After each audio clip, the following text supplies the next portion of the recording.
जानते आप सरीखे आप, हम तो बस इतना जानते आप सरीखे आप। कुंडलपुर के बड़े बाबा की, मूल नायक श्री आदिनाथ भगवान की, सिरपुर के अतिशयकारी चमत्कारी सर्वरोगहारी मनोहारी श्री पार्श्वनाथ भगवान की, परम पूज्य आचार्य वगुन गुरुदेव शिक्षण विद्यासागर जी महामुनि राज की, परम पूज्य मुनि शिक्षण विमल सागर जी, अनंत सागर जी, धर्म सागर जी आदि समस्त 3 करोड़ मुनिराजों की।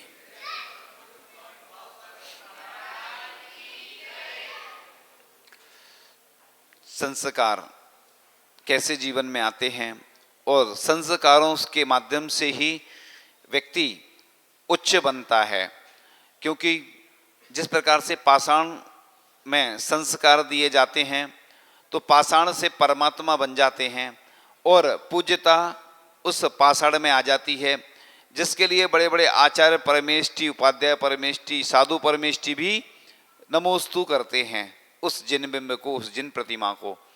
इसी प्रकार से जो विभिन्न दिनों से संस्कारों की बात चल रही है कि पाठशाला के निमित्त से भी शिक्षिकाएं बच्चों को अच्छे संस्कार देती हैं।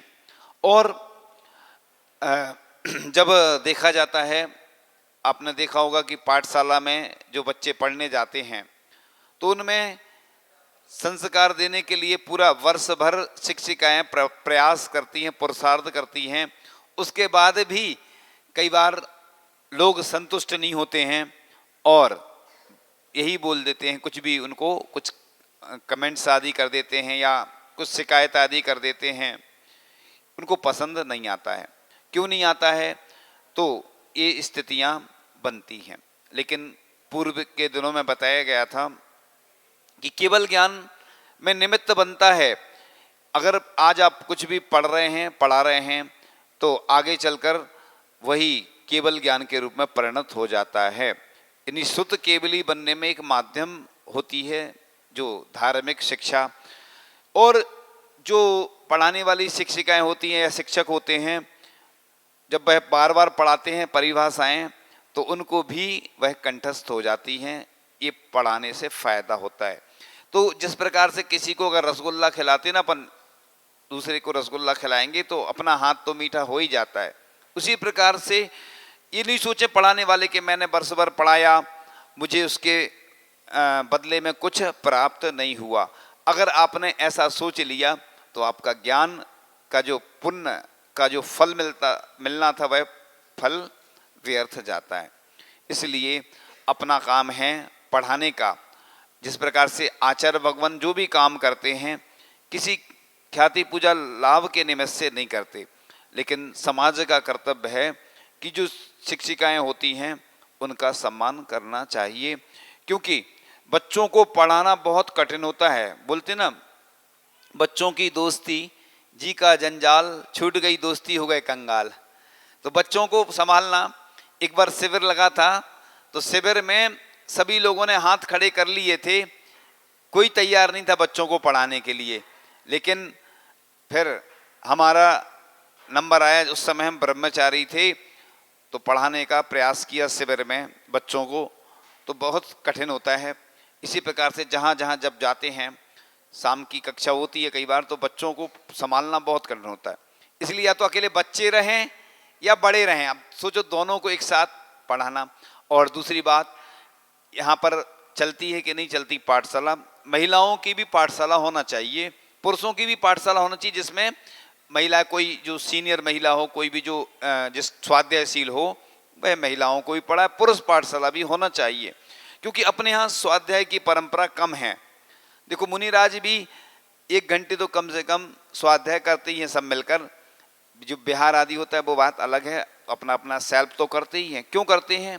क्योंकि अगर जैसे कोई समय नहीं है किसी को, तो 10 मिनट तो कम से कम करना चाहिए। इसी तरीके से अभ्यास करते करते स्लो ड्राइव लॉन्ग लाइफ।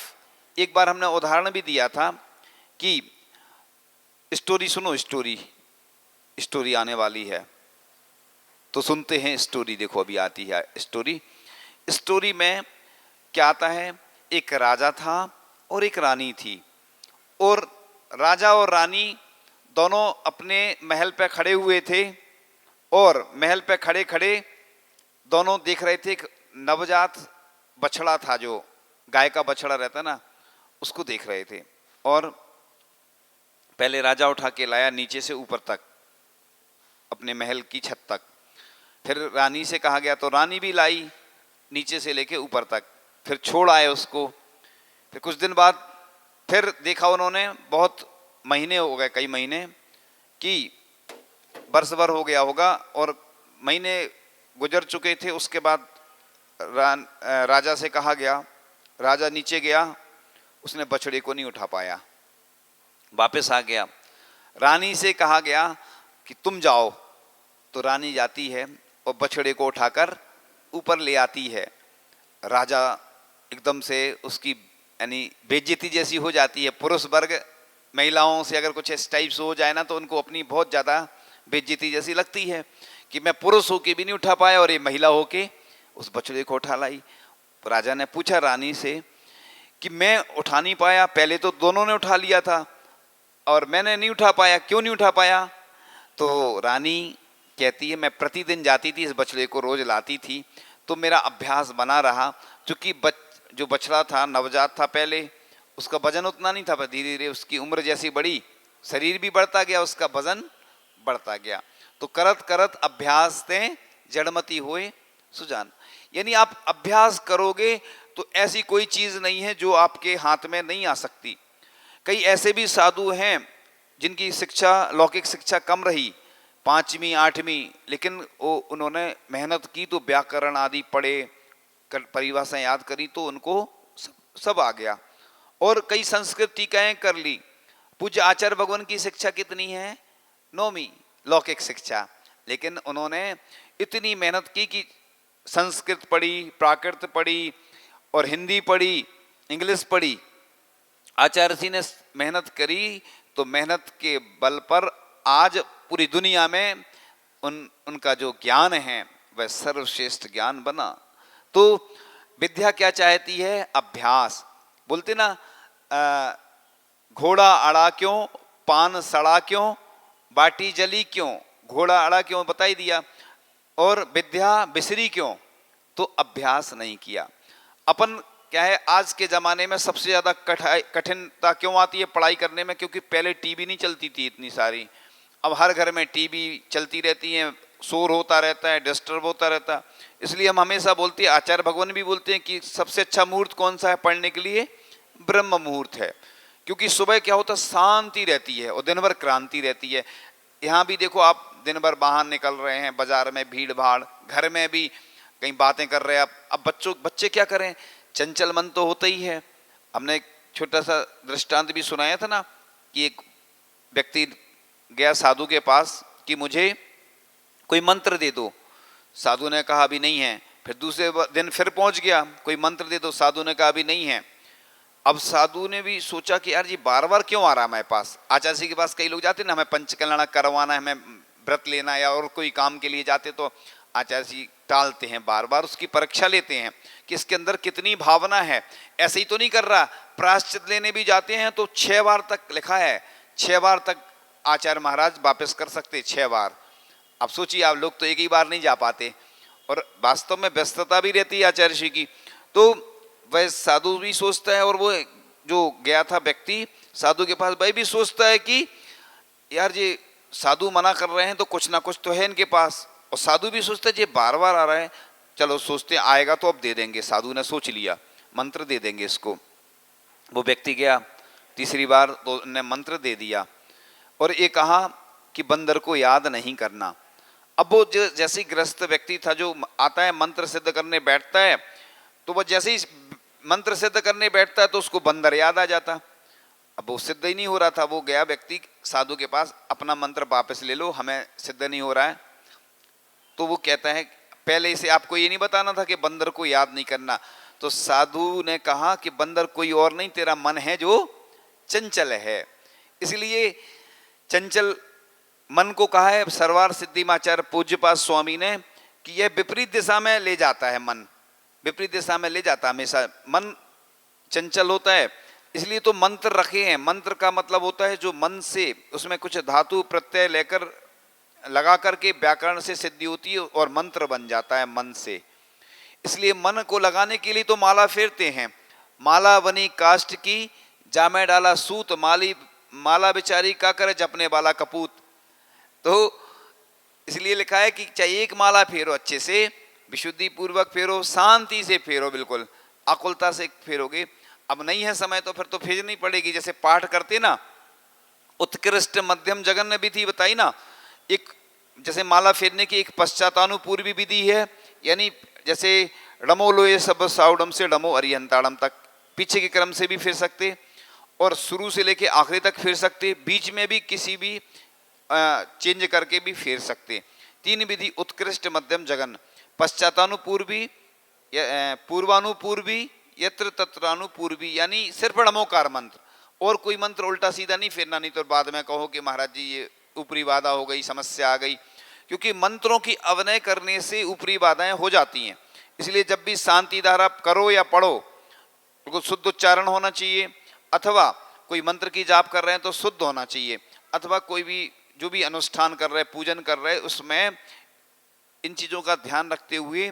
और एक चीज़ और कि मोबाइल में कभी भी मंत्र आदि नहीं डालना रिंगटोन में।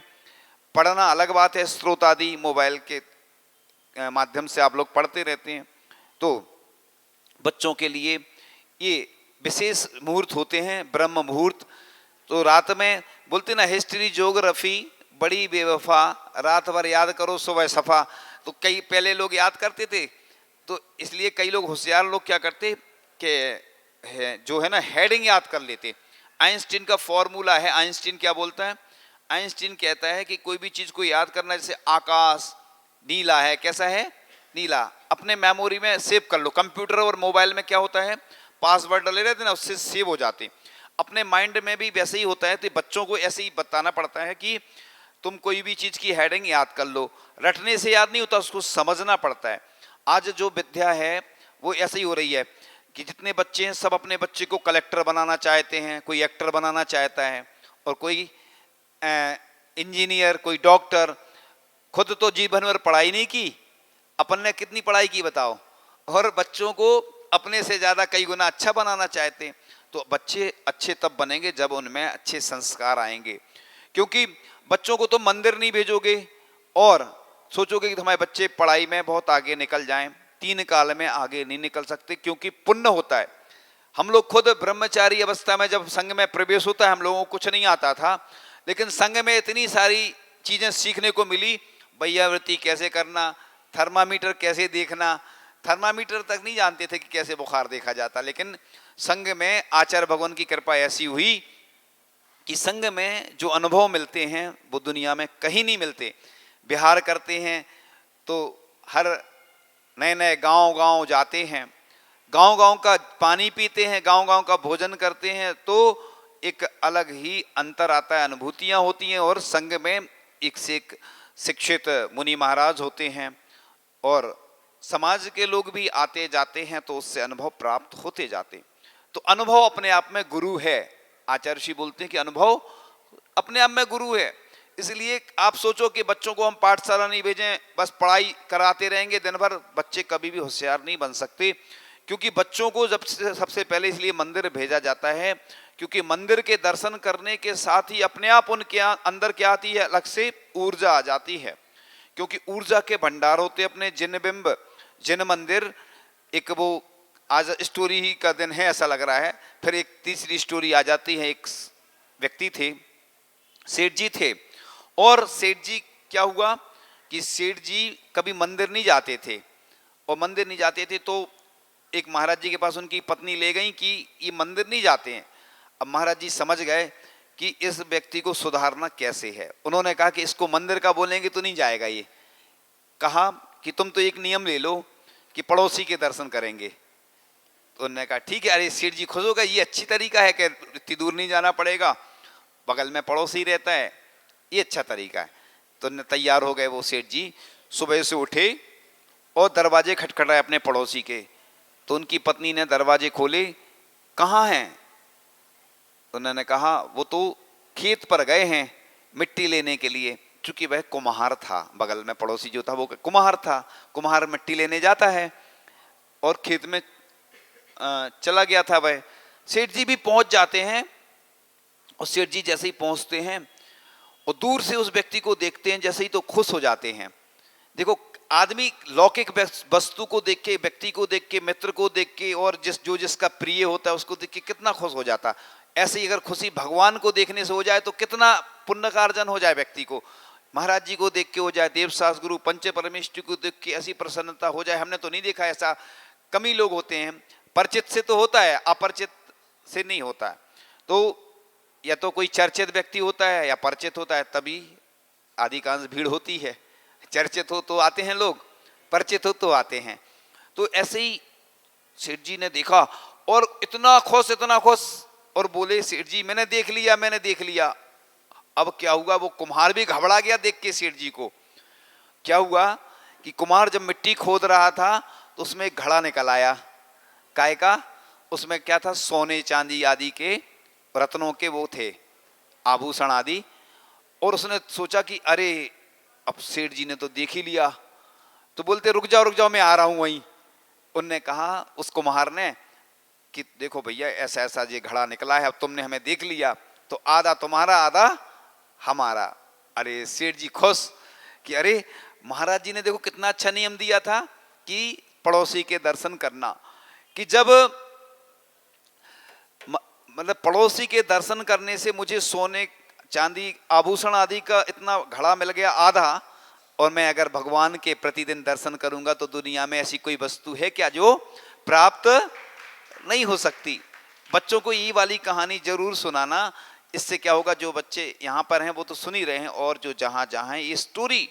एक मुंबई से एक बच्चा आता था, हम जब संघ में थे, छोटा सा था बच्चा, अब तो बड़ा हो गया। तो छोटा सा बच्चा आता था, वो कहता महाराज जी हमें स्टोरी सुनाओ।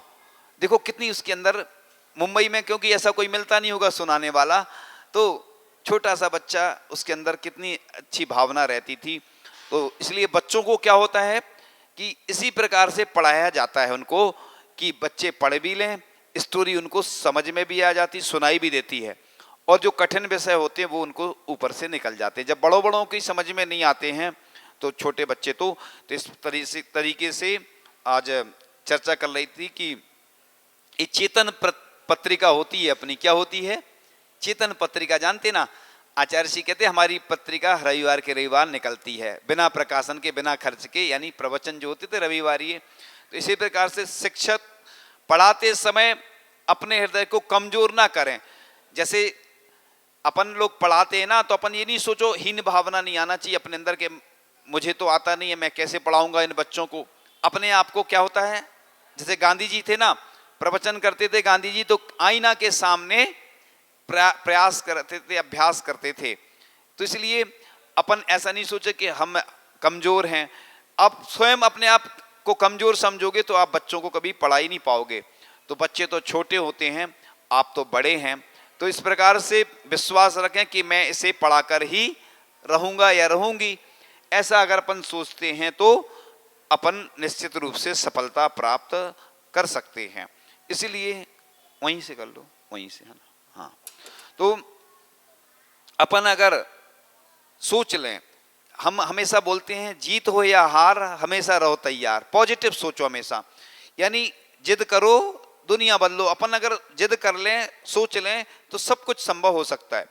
कई शिक्षक ऐसे हैं, उन्होंने ऐसे बदलाव किए जीवन में कि कुछ हटके किया, कि सरकारी स्कूल भी था, सरकार कुछ नहीं कर रही थी, लेकिन उन्होंने प्रयास किया, तो पुरुषार्थ किया, तो उसके अच्छे पॉजिटिव परिणाम आए। तो पाठशालाएं जो होती हैं वह सदाचार की फैक्ट्री होती हैं। पाठशाला में जीवन जीने की कला सिखाई जाती है, इसलिए बच्चों को आकर्षक पुरस्कार तो देना ही है। और एक स्थान पर हमने बताया था कि बच्चों को घर पे ले जाते हैं, रविवार के रविवार, एक एक घर हर रविवार को उनके यहाँ उनको क्या मिलता है, बच्चों को भोजन आदि, स्वल्पाहार। तो क्योंकि इधर, और एक चीज और बता दे रहा हूं कि अपन जैन धर्म की पाठशाला है, जहां जहां लोग, जहां तक भी हमारी बात पहुंचेगी, कि उनको फास्ट फूड और ये बाजार की वस्तुएं बिल्कुल नहीं देना। क्योंकि लोग क्या करते हैं, अपनी बस बाजार से खरीदा उनने और बच्चों को खिलाते हैं, तो उसके संस्कार अच्छे कभी जिंदगी में नहीं आ सकते। फल तो ठीक है बाजार से, लेकिन अगर ये वाली व्यवस्था पूरे देश में हो जाए पाठशालाओं में कि घर में निमंत्रण एक एक दिन होता, और इसमें बड़े सम्मान के साथ लोग भोजन भी कराते हैं अच्छे से, भोजन आदि जो भी स्वल्पाहार, और उनकी भावना भी अच्छी रहती है। और जो ये बाजार का खिलाओगे तो ये अशुद्ध रहता है, कब का कैसा रहता है कोई भरोसा नहीं, और वो भावना नहीं आती, क्योंकि बाजार का तो कोई भी लेके खिला सकता है। इसलिए ये ध्यान रखना कि बच्चों को अपन इधर मना कर रहे हैं कि बाजार का नहीं खाना, और अपन बाजार का खिला रहे हैं, तो वो शुद्ध नहीं होता है। और एक चीज इसके साथ साथ बता देता हूं मैं कि आजकल धार्मिक कार्यक्रम होते हैं जहां जहां, वहां पर बफर सिस्टम होता है। बफर सिस्टम का मतलब होता है गिद्ध भोज, यानी जूठा भोजन।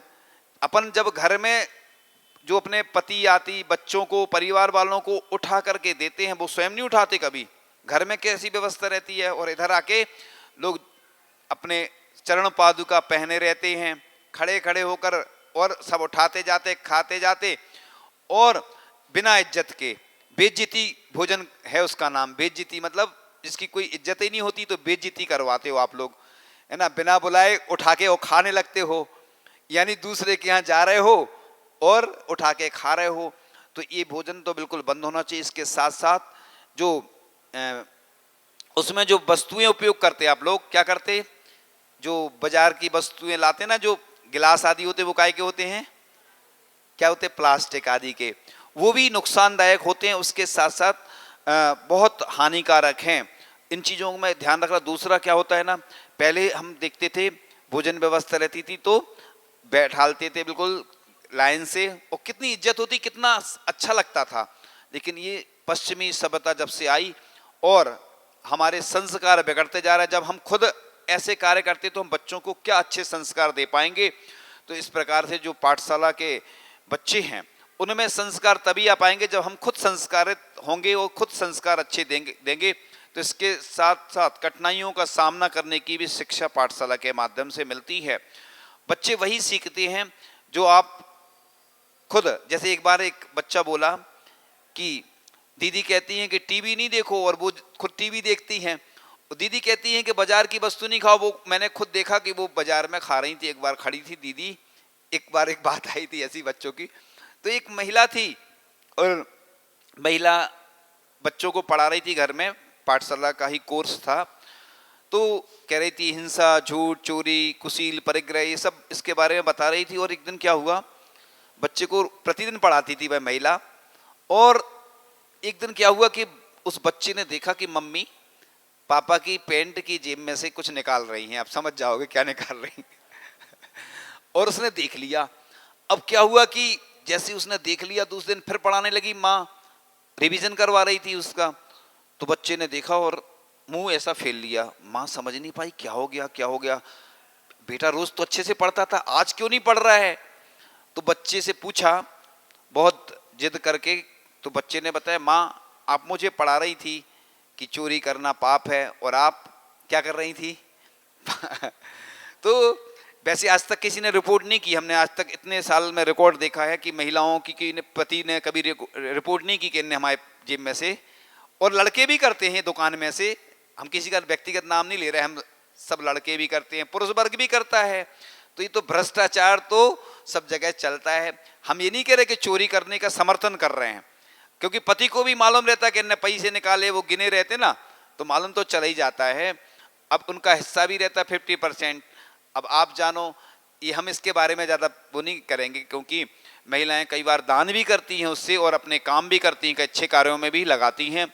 ये तो व्यवस्था है, क्योंकि घर के लोग देते नहीं हैं तो उन्हें करना पड़ता है। अब वो उसका समर्थन हमारा बिल्कुल नहीं है, लेकिन विरोध भी नहीं है। अब वो क्या उपयोग करती हैं, साड़ी आदि खरीदती हैं, क्या काम करती हैं, वो अलग विषय है थोड़ा। तो अपन चर्चा कर रहे थे कि जो ये बच्चे होते हैं, child mind is a clean slate, यानी बच्चे जो होते हैं कोरी स्लेट की भांति होते हैं, उन पे कुछ भी अपन कोरी स्लेट पे सब कुछ लिखा जाता। एक चीज और बता दें, हमने देखा है कि बच्चों में जो आहार दान के प्रति, पूजन अभिषेक के प्रति जितनी भावना होती, उतनी जितने जितने उम्र में बड़े हो जाते ना तो उन्हें वैयावृत्ति करने में आनंद आता, ना बिहार में वो चल पाते हैं। आहार विहार निहार कोई के सहयोग से नहीं हो पाता है। लेकिन जो हमारे बच्चे होते हैं ना, उनके अंदर संस्कार होते हैं, युवा होते हैं ना। युवा का मतलब होता है वायु, यानी वायु के सम युवा होते हैं। युवा पीढ़ी ही आप देखते होंगे जहाँ जो कार्यक्रम होते हैं, जब युवा जुड़ जाते हैं वहाँ के, तो अलग ही एक ऊर्जा का संचार आ जाता है, उनके अंदर एक अलग ही भावना होती है।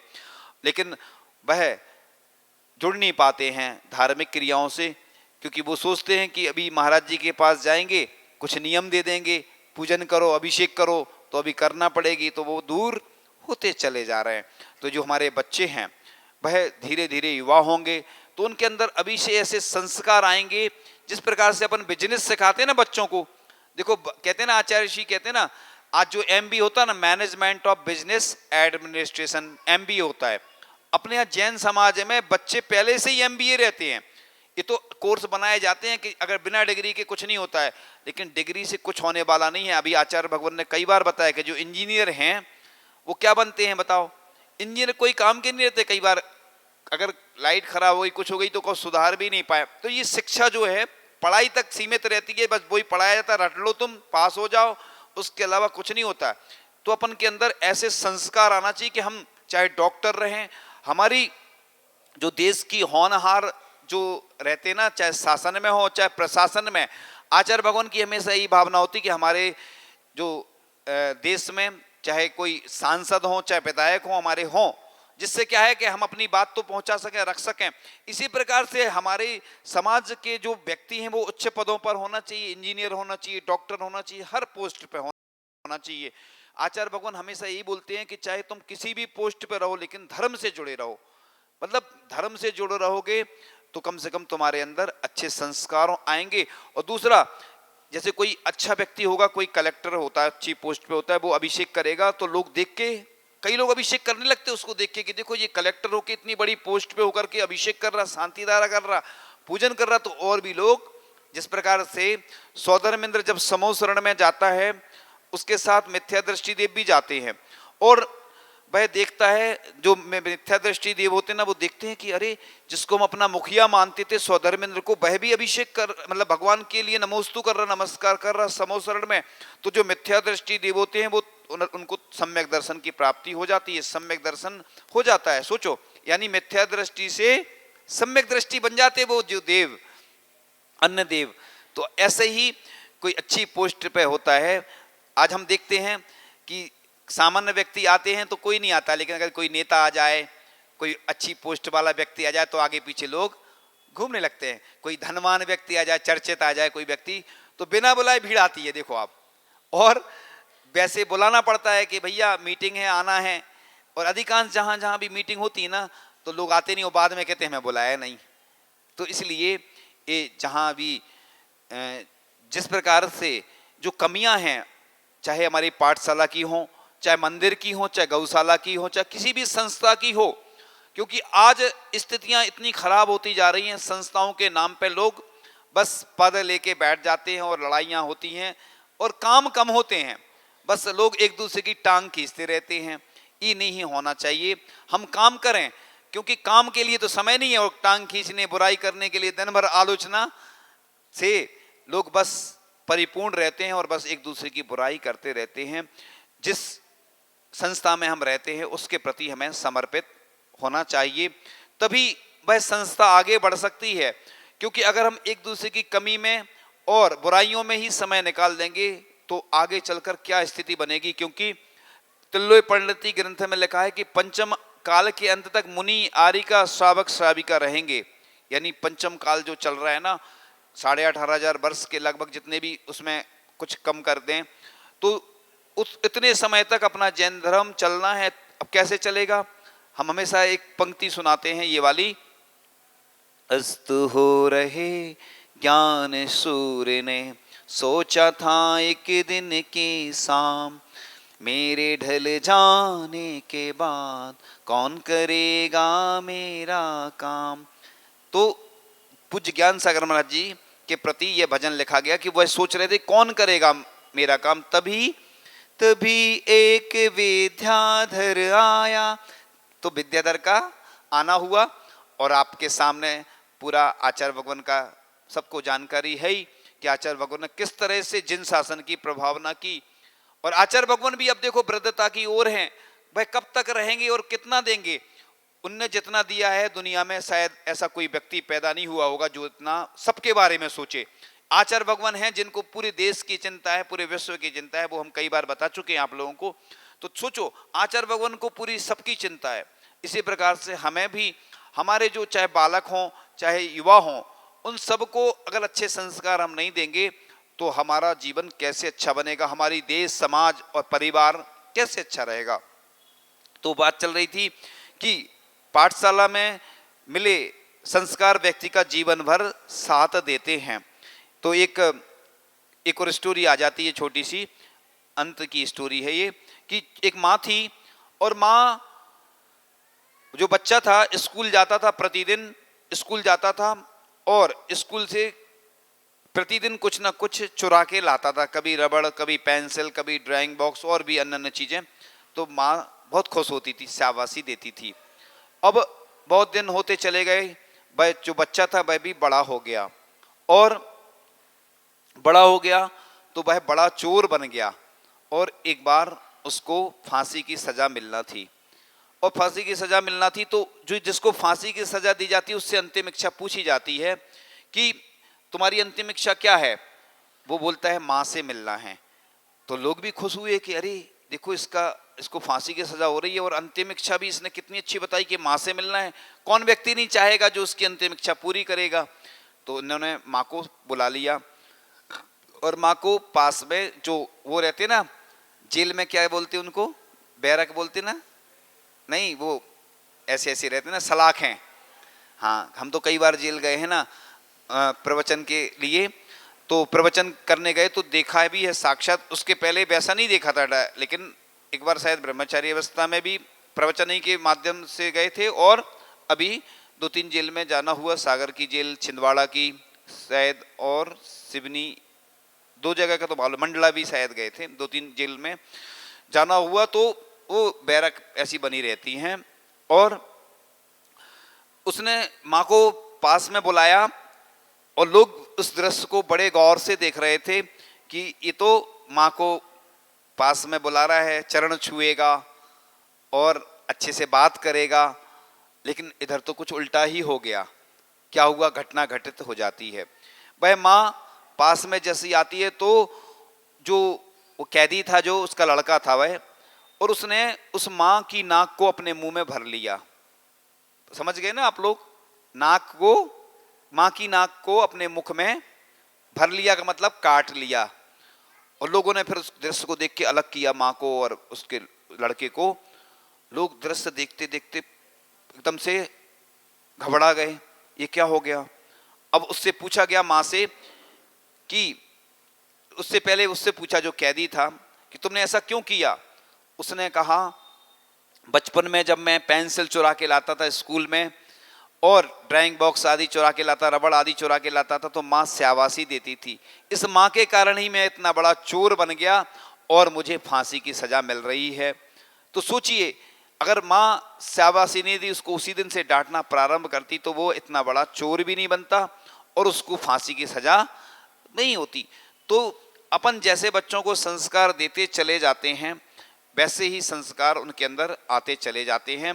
तो एक पाठशाला खोलना यानी एक जेल को बंद कर देने के समान है। तो एक पाठशाला की शिक्षिका भी माँ से कई गुना अच्छी होती है, 100 माँ से भी अच्छी शिक्षिका होती है। इसलिए बच्चों को, अपन को धन कमाने का ही एक मशीन नहीं बनाना चाहिए कि हमारे बच्चे हम पढ़ाएंगे तो बड़ी पोस्ट पे जाएंगे। अपन उनको अच्छे से पढ़ाएं, क्योंकि आज सुसाइड भी बहुत कर लेते हैं बच्चे।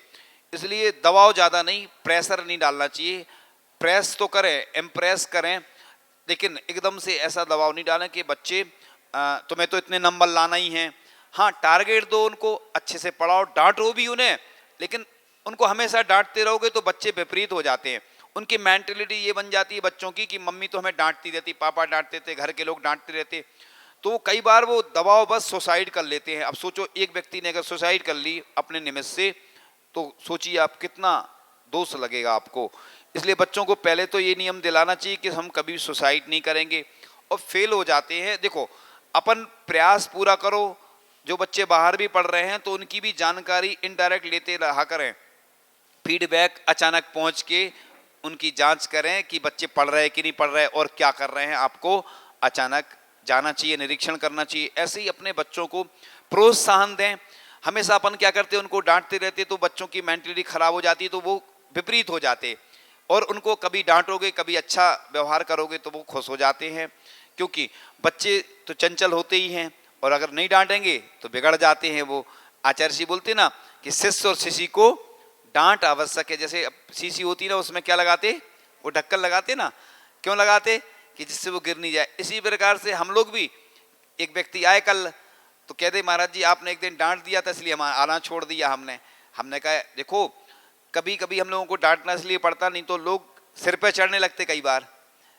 इसलिए लिखा है ना, एक अग्नि है एक साधु है, उनसे ना ज्यादा दूर रहना चाहिए ना ज्यादा पास। साधु से भी ज्यादा जुड़ जाते हैं लोग तो फिर अति परिचित अवज्ञा, यानी साधु हो चाहे कोई ज्यादा परिचित हो जाता ना। पति पत्नी में लड़ाई झगड़ा क्यों होता, साल भर साथ में रहते हैं, इसलिए मायके की व्यवस्था रखी है कि मायके चली जाती ना पत्नी तो शांति हो जाती कुछ दिन, वो भी उधर शांति से रहती इधर ये।